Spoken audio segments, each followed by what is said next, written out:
Dark Knight, the Caped Crusader, Gotham's Protector, Vengeance, the world's greatest detective. You can call him all of those, but he's also Batman, the Batman, his Batman, and his Batman. And I'm Paul, and this is Marvelous Action Figures. And today, these are my first actual Batman. Well, since I've been properly collecting, I had millions of Batman when I was a kid. Batman's the best superhero in the world, but these are my first proper, adult collectible Batmans. And I wanted to get a couple because he's the best superhero ever. And I thought, I haven't actually got any in my collection. So I thought, where do I start? So I thought, well, I'll start with two figures from two of the greatest comic book runs that Batman has been part of.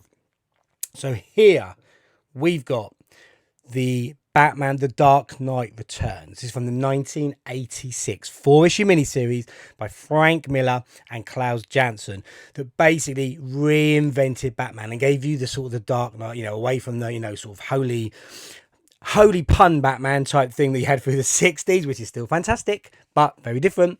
And it relaunched Batman as a gritty Dark Knight, because the Dark Knight Returns, it's an older Batman who's been away and he's been retired for a number of years, and is brought out of retirement when Gotham starts to go to hell again. Or does it ever not go to hell? Anyway, and then over this side, here, we have the Hush Batman version. So this is from the 2002 comic. There's a cartoon in 2019, 2002 to 2003. So this was from a 12-issue miniseries written by Jeff Loeb with Jim Lee and Scott Williams inking, Jim Lee on the art.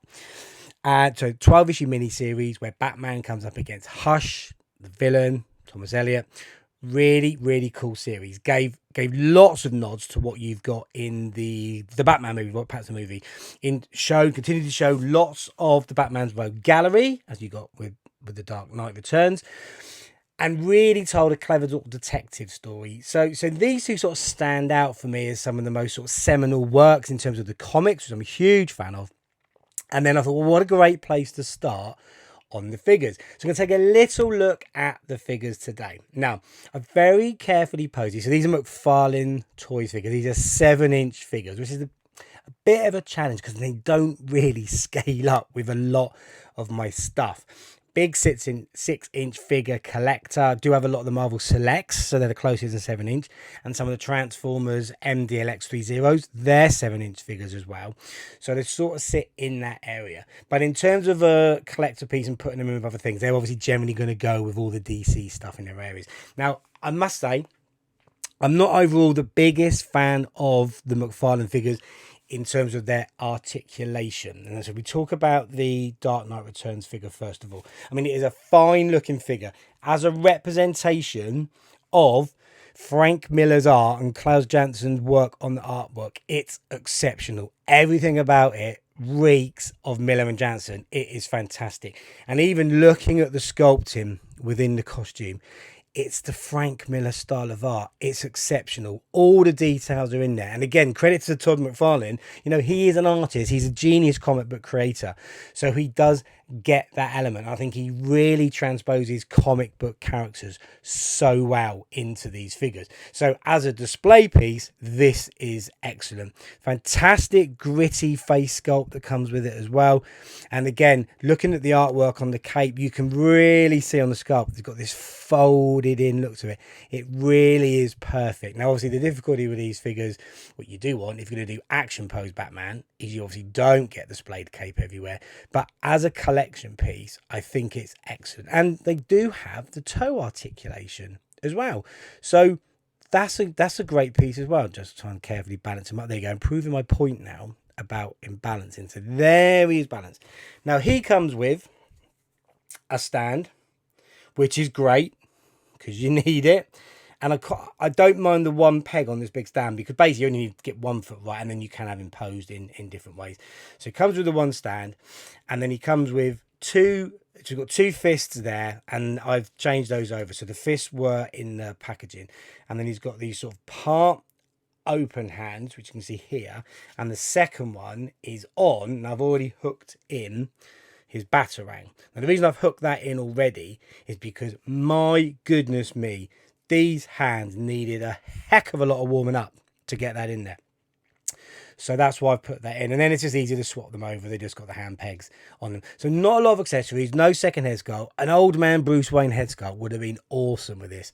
But anyway, there we go. So this is in the later part, so in the second 2 issues of the 4-issue series, where he moves into the black costume. He starts with the blue, very much sort of colour scheme we've got here, in the black colour scheme. So as a display piece, I really like this figure, and that will look really great on the shelf, which is kind of why I got it. Done a bit of posing with it. The articulation, so it isn't the best. It has got a double knee, which is reasonable. You've got a very stiff sort of ankle pivot, which doesn't give a lot. You've got a heel up and down, but you've got the toe articulation, which is the key on that. From the elbow perspective, well, obviously he's got some big old gun biceps on him, so you've not got the greatest double elbow, but you've got arms out. You're going to get up to really good T pose of him and get them up to a reasonable height, which is not bad at all. And then in terms of so you've got pivot on the and hinge on the fist, so you can sort of get him up into that sort of put him up type pose. So you can get him into that sort of pose. And as I say, standing, they're not the best. And the weird thing I find with the McFarlanes is the weight distribution is quite odd on them, to be honest. The legs are quite light. Oh yeah, I like that pose. There we go. The legs are quite light, so they don't balance that well. And obviously you've got these heavy capes on them, but weirdly they fall forward, not backwards, with the cape on them. But anyway, phenomenal figure. Utility belt looked awesome. So this is a really good figure. So I'm really pleased to get this figure and start what will inevitably be a rabbit hole of going down the McFarlane Batman collection figures. Great figure. Okay, let's shift him round and let's put him here, and let's now look at the Hush. Now this is all Jim Lee. This is glorious. I absolutely love this figure so much. It's got so much going on with it. Beautiful head sculpt. Really, I mean, that is just Jim Lee all over. Not Jim Lee, it's Bruce Wayne. Jim Lee drew it, obviously. That's what I mean. You knew that. Love the look to it. The horns on the cowl, the perfect size. I mean, that's the perfect size Batman horns, everybody. That is phenomenal. I love this blue. The blue and yellow. This is my favourite from the sort of Norm Brayfogle and the Jim Aparo era. That blue. And the Neil Adams seminal work. The one thing missing with this one, which obviously wasn't part of Hush, is I would have loved the yellow oval, smaller bat and yellow oval, but this works fantastic. This is all things Batman. It combines all the eras that I absolutely love with the classic blue and yellow and a very modern day Batman look. This is the Batman I could get behind, as in, if he was attacking me, I would just surrender myself and give it up, because he is proper Gotham protector. So he's got, again, and it's the sort of Batman you want, you know. The armoured ones from the movies are, yeah, they're all fine, but they don't move like Batman would. They can't swing through the streets and get that agility, and the cowls are too heavy and he wouldn't hear and he can't fight. Yes, it's bulletproof, I get all that, but this is a perfect comic book Batman representation. The sculpting is great, and again, you can see you've got the definition, you've got the movement of the costume, which, you know, gives you that sort of tunic sort of fabric feel to it. Muscle sculpt is great, not pinless, but it's, you know, sort of fine. This isn't a new figure, to be honest. An excellent double elbow on it, which is really good.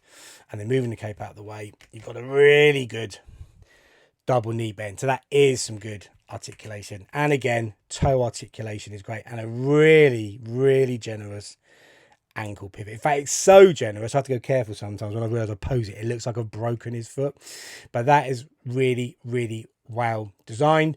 The ab crunch, so not much. So you've got the torso twist on this one. It's a really good torso twist, and you've got really good head articulation as well. So you can get him sort of, you know, looking up into Gotham's night sky.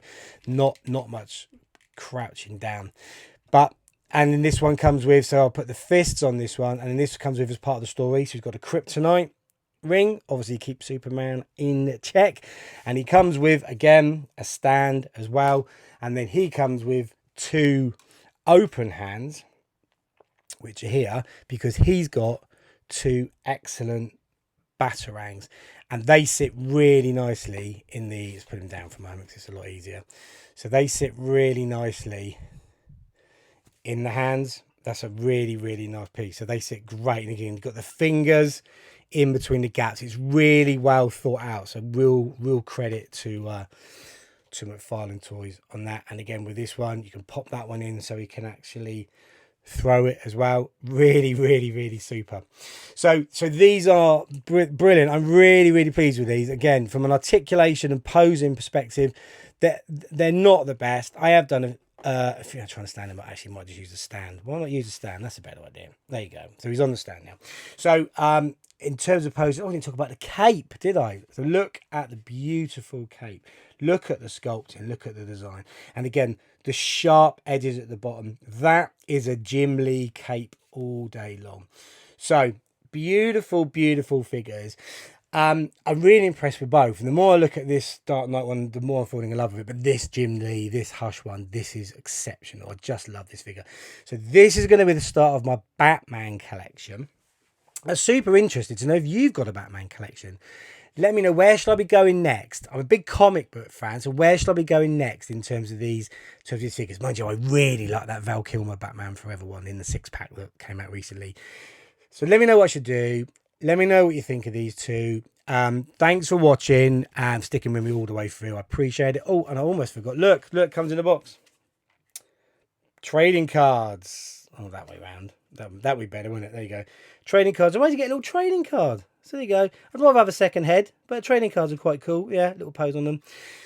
So do let me know what you think of this. Drop me a like and subscribe if you're not already. That would be fantastic. Thank you so much. And if you do, I do genuinely appreciate everyone who takes the time to check out my videos. And that is it. We're all now off to sort Gotham out. Bye for now.